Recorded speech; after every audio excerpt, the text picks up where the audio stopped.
Nasi ayam sempoi, yang tahu je tahu ni. Okey, jom kita tengok apa yang best dekat kedai nasi ayam legend ni. Dah berapa lama Kak menjaga nasi ayam ni? Kalau ikut akak berniaga since 1997.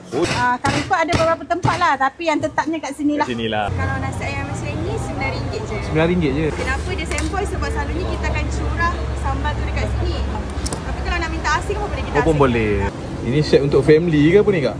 Ni kalau orang bawa anak-anak kecil kan, kan. So kita berbaloi lah. Kalau ambil seekor ayam ni, harga memang macam murah. Ini boleh makan 7 ke 8 orang makan. 7 ke 8 orang makan ni? Berapa ringgit ni Kak? RM65 saja. Ayam ni seekor. Oh, seekor. Seekor.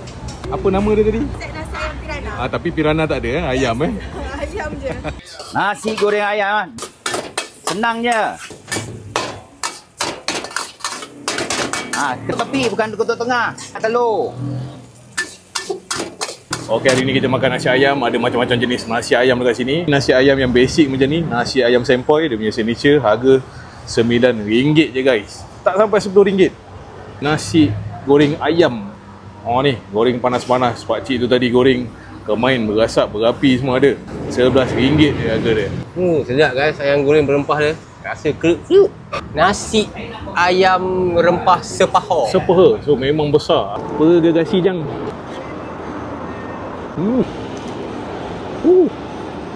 Bahagian luar memang crispy gila. Ini makan 7 ke 8 orang makan.